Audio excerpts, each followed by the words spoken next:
जय साईं राम। आप सभी साईं भक्तों को वेलकम टू बंदे हैं हम साईं के। बाबा के आशीर्वाद से आज ही एक और बहुत सुंदर बहुत प्यारी लीला आप लोगों के साथ शेयर कर रही हूँ बाबा की। और अनुभव शुरू करने से पहले मैं ये कहना चाहूँगी कि अगर आपका भी कोई एक्सपीरियंस है बाबा के साथ जो आप शेयर करना चाहते हैं, आपको लगता है कि जो बताकर किसी की लाइफ को ट्रांसफॉर्म किया जा सकता है या किसी को कुछ सीखने को मिले, तो आप वैसे एक्सपीरियंस ज़रूर शेयर कीजिए। मेरी ईमेल आईडी और मेरे व्हाट्सएप डिटेल्स आपको स्क्रीन पर मिल जाएंगे। आप ऑडियो वीडियो लिख कर बोल कर जैसे भी आप कंफर्टेबल हो आप मैसेज कर सकते हैं, इंग्लिश या हिंदी में। तो अब आती हूँ एक्सपीरियंस पर। ये जिन डिवोटी का अनुभव है, कई बार ना कुछ छोटी छोटी चीज़ें भी कैसे बाबा उसका रिप्लाई करते हैं और किस तरह से बाबा समझाते हैं, तो ये इसके बारे में ये अनुभव है। और ये अनुभव उन लोगों को सुनकर सबसे ज़्यादा आनंद आएगा जो इस तरह हर एक माइन्यूट चीज़ों पर भी ना बाबा से बातें करते हैं और बाबा के भाव, बाबा की व्यूज़ जानने की कोशिश करते हैं। उनको सबसे ज़्यादा ये सुनकर आनंद आएगा। तो होता ऐसा है ना कि इनकी जब शादी हुई तो उसके बाद इनकी जो इनकी जो मदर इन लॉ थी, उनका बिहेवियर इनके प्रति अच्छा नहीं था और साथ ही साथ इनके हस्बैंड का बिहेवियर भी इनके प्रति अच्छा नहीं था। एक बेसिक रिस्पेक्ट भी वो लोग दे नहीं पा रहे थे।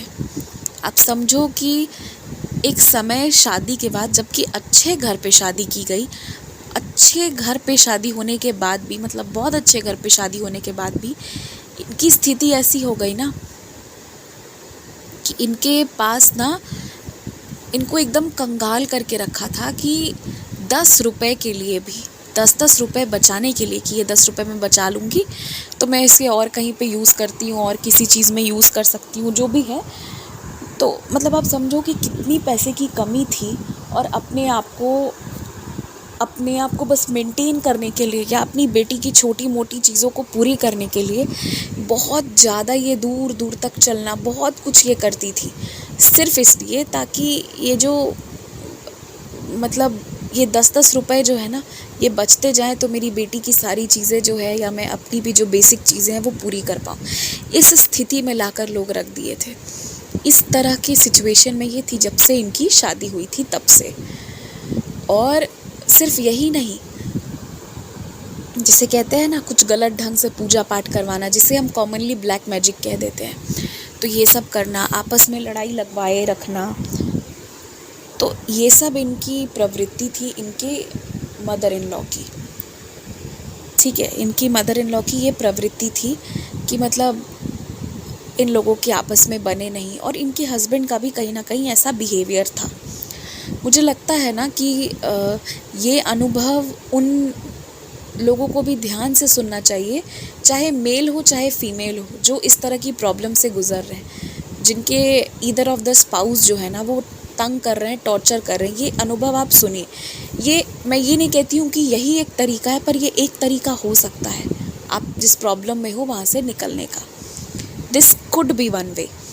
तो इसलिए ये अनुभव सुनिएगा। और मैं एक चीज़ मुझे लगता है कभी कभी कि कोई भी इंसान को ना उसके पेरेंट्स सिखा दे, उसके भाई बहन कोई भी कितना भी सिखा दे, एक सेंसिबल इंसान, क्योंकि वो एक फुल फ्लेजेड ग्रोन अप एक एडल्ट पर्सन है ना।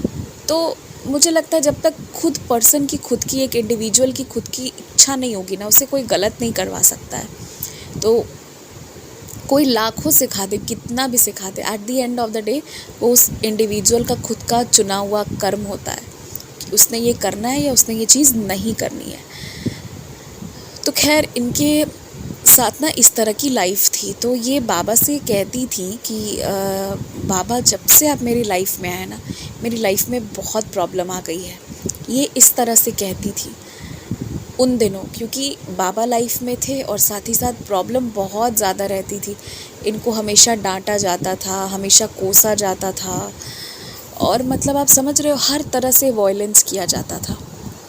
फिर वहाँ से चलकर वहाँ से बाबा ने उठाया। अगर आप लोगों को ध्यान हो तो इनको मारने के लिए भी कैसी कैसी कोशिशें, गंदे गंदे तरीके अपनाए गए, है कि जैसे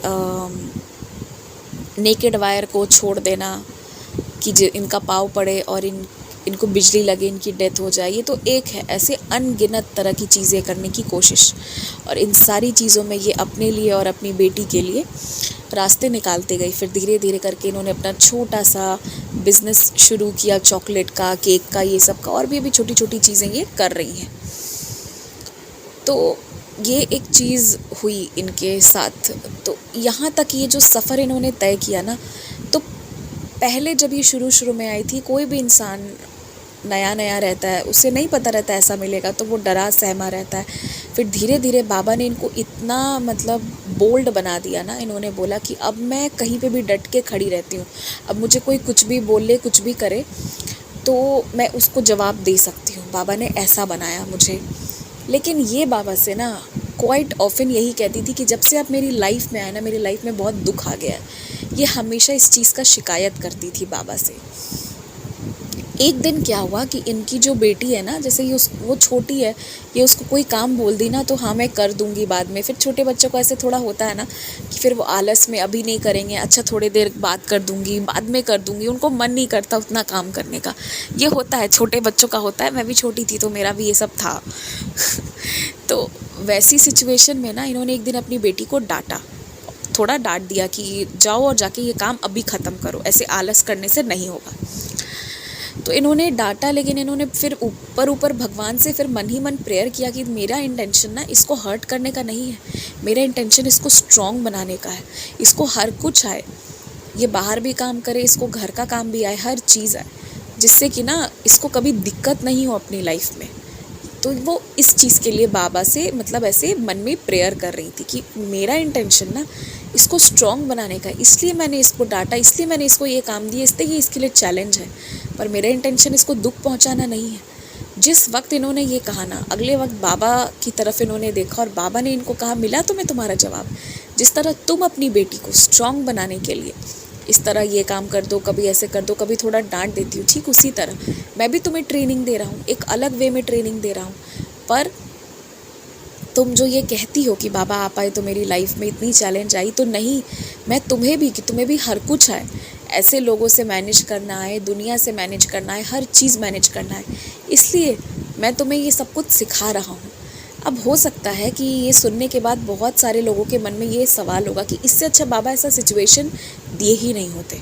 अगर ऐसा सिचुएशन होता नहीं तो ये सब चीज़ों की ज़रूरत भी नहीं पड़ती। बहुत लोगों के मन में ये क्वेश्चन आता है, लेकिन मैं आपको सच बता रही हूँ कि ये जो भी हम लोग जिस भी चीज़ को झेल रहे हैं ना, जिस भी कष्ट को झेल रहे हैं, कभी ना कभी किसी ना किसी बर्थ में हमारा उससे कोई ना कोई लेना देना है, इसीलिए हम उस कष्ट को झेल रहे हैं। कुछ तो हमसे हुआ है, इस बर्थ में नहीं हुआ है तो किसी पास्ट बर्थ में या कहीं भी हुआ है। और देखिए, ये आप मानते हैं तो ठीक, आप नहीं मानते तो भी आप ना इसको ये मत सोचिए कि बाबा प्रॉब्लम ला के दिए, आप ये सोचिए कि ये तो था, ये तो आना ही था, जो भी है वो किस्मत में लिखा था, वो तो आना ही था। पर ये तो बाबा आ गए जिनके आने के कारण ना इनको बहुत जल्दी ये ट्रेंड हो गई, ये सीख गई कि मुझे कैसे इससे निकलना है। अब तो ये मतलब बहुत सारी इनकी शरीर में भी प्रॉब्लम आई, पर वो सब कुछ से निकलते चली गई, और सिर्फ निकली ही नहीं है, साथ में स्ट्रॉन्ग बनती चली गई, जीना सीख गई। तो किस्मत में जो लिखा है वो तो होना ही था, पर बाबा के आने के कारण ना इनको हर एक चीज़ से निकलने का रास्ता मिला, हर प्रॉब्लम से निकलने का रास्ता मिला। तो बाबा के आने से बाबा ने इनको यही सिखाया, यही समझाया इस अनुभव के माध्यम से कि जैसे तुम अपनी बेटी को अच्छा बनाना चाहती हो, इसके लिए तुम उसे डांटती हो, वैसे ही जब जब तुम्हें लगता है कि बाबा आप मुझे बड़े प्रॉब्लम दे रहे हो, वो मैं तुम्हें और स्ट्रॉन्ग बना रहा हूँ, क्योंकि ये लोग तो तुम्हारे किस्मत में थे ही, ये तो आने ही थे, पर मेरे आने के कारण ना तुम अब इनसे निपटना कैसे है, तुमको ये रास्ता निकल कर आ रहा है। तो ये बाबा ने इनको ना इस छोटे से एकदम से कैसे ये अनुभव हुआ, मगर कितनी बड़ी बात समझाई। कितने सालों का इनका कंप्लेन था कि बाबा आप जब से आए हैं मेरे लाइफ में प्रॉब्लम, और कितने सालों का कंप्लेन एक बार में जो है ना, एक बार में बाबा ने जो है वो इनको समझा करके उस कंप्लेन को दूर किया। ये बात वही समझ पाएंगे जो इस तरह की बातें बाबा से करते हैं या जो इस चीज़ को फील कर रहे हैं, नहीं तो ये बात ऐसे समझ में नहीं आएगी। तो खैर, ये बस बाबा की लीला है। और मैं एक बात कहूँ, मैं मतलब सच में कह रही हूँ, जितने भी लोग हैं, मैंने बोला ना अभी कि अगर आपके स्पाउसेस भी ऐसे हैं, आप मतलब जो इस तरह के हैं, तो जब आप, अब मैं बता रही हूँ ये इन चीज़ों से कैसे निकल पाई। ये बाबा का एकदम नियम बांध के पूजा करना, खाली पाँव मंदिर जाना, बहुत नियम से, बहुत कुछ चीज़ें हैं वो सब ये करती थी। तो मैं ये कहना चाहती हूँ ना कि एक तो आपको पता है कोर्ट कचहरी का, वो सबको पता है, पर एक जो ये तरीका है ना साइलेंट वाला, मेरा इस पर सबसे ज़्यादा भरोसा है। इसके बाद ही मैं किसी और रेमेडी की बात करती हूँ। पहली रेमेडी मेरे लिए यही है कि आप ना अगर बहुत ऐसे एकदम शांति से प्रेयर कर रहे हो ना, तो प्रॉब्लम का सल्यूशन बड़ा अच्छे से और बड़ी जल्दी जल्दी निकलता है। तो दिल से जो बैठकर एकदम, जिसे कहते हैं ना, आप प्रेयर करेंगे और आप कहेंगे बाबा मुझे आओ, सिखाओ, बताओ, तो ये जो भी लोग हैं ना, जो भी आपके साथ गलत कर रहे हैं, आपके हस्बैंड वाइफ या जो भी, आपको ना उनसे कैसे डील करना है ये पता चल जाएगा। एक टाइम था जब इनको घर पे खाना तक नहीं मिलता था, खाने नहीं देते थे, घर छोड़ के चली जाओ ऐसा कहते थे, इस तरह से। और आज कितना लाइफ में चेंज आ गया है। तो आप एक बात और जान लीजिए, मैं हमेशा जो शुरू से कहती आई हूँ ना कि अपने आप को इकोनॉमिकली, हर इंसान का एम ये नहीं होता है कि मुझे लाखों रुपए, करोड़ों रुपए कमाने हैं। सबका एक जैसा नहीं रहता है कि सबका एम यही हो कि करोड़ों रुपए ही कमाने। कुछ लोगों का एम ये भी रहता है कि मुझे एक अच्छे से जीवन निर्वाह करना है। और ये एम रखना भी ना बहुत बड़ी बात होती है कि इस तरह का भी एम रखना, बहुत हिम्मत, बहुत साहस लगता है इसमें भी। तो मैं इसीलिए हमेशा कहती हूँ कि अपने आप को ना इकोनॉमिकली स्ट्रॉन्ग बना कर रखिए। मतलब आपको जानकर बहुत हैरानी होगी, ऐसे डिवोटीज से, मेरी बहुत सारी डिवोटीज से ऐसी मेरी बातें होती हैं जिसके बाद मुझे बहुत दुख भी होता है कि जस्ट इस रीज़न से कि वो लोग इकोनॉमिकली साउंड नहीं है ना, उनके घर पे उनको पता है, मतलब उनके इन लॉज उनको टॉर्चर करते हैं, ससुराल में टॉर्चर होता है, ये सब कितना मैंने सुना है। और सिर्फ ये फीमेल्स के साथ नहीं है, आपको सुनकर बहुत हैरानी होगी कि कई मेल्स ऐसे भी हैं जो, जिनकी जॉब चली गई तो उनकी ना वाइफ जो है उन पे सब कुछ आ गया, तो वाइफ का बिहेवियर चेंज हो गया, वाइफ टॉर्चर करती है, बहुत काम करवाती है, ये सब भी ऐसे, मतलब मैं सच कह रही हूँ, ये मतलब एक थाना की फ़ीमेल्स के साथ ही वायलेंस होता है, यहाँ मेल्स के साथ भी होता है, सबके साथ होता है। तो आप कहीं भी कमज़ोर बनोगे ना तो ये चीज़ होने लगती है। तो एक दो बात तो मन में बांध लीजिए पहले, कोई काम छोटा नहीं होता है, कोई काम छोटा नहीं होता है, एकदम इस चीज़ को पक्के पे बांध के चलिए। और दूसरा कि फाइनेंशियली अपने हिस्से भर का होना चाहिए कि भाई मैं जीवन में, मुझे कभी ज़रूरत ना पड़े, मैं अपना खर्च निकालूँ, इतना तो इंसान को होना ही चाहिए। ठीक है, आप 2-4 लोग की ज़िम्मेदारी नहीं ले सकते हैं, पर अपनी ज़िम्मेदारी लेने लायक तो मुझे लगता है सबको होना चाहिए। इतना तो सबको आना ही चाहिए, इतना सबको करना ही चाहिए, क्योंकि यही एक पॉइंट है ना जो आपको कहते हैं ना कमज़ोर बना देती है। जो ऐसा लगता है ना कि आपके शरीर का सारा हिस्सा होते हुए भी आपके शरीर का एक हिस्सा ही आपसे छीन लेती है। क्योंकि अगर बाहर में बहुत कड़ा शब्द है, मगर पैसे नहीं है ना आपके पॉकेट में, तो आपको कोई पूछने वाला नहीं है, कोई आपको छत देने वाला नहीं है, और आज के टाइम में तो कोई भीख देने वाला भी नहीं है। मैं मतलब बहुत रफ़ अगर कहूँ, बहुत स्ट्रेट कहूँ तो यही बात है।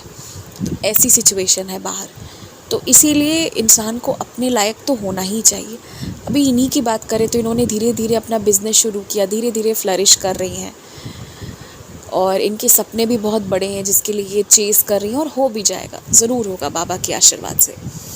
तो बस यही चीज़ करना है हम सबको कि हर दिन प्रोग्रेस करना है, बुरे लोगों को इग्नोर करना है, दूरी बनाकर रखना है, और लड़ाई करने से कुछ नहीं होना है। चुपचाप शांति से प्रेयर करिए और अपने काम करते जाइए, जो भी आप कर सकते हैं, बाकी रास्ता बाबा निकाल देंगे।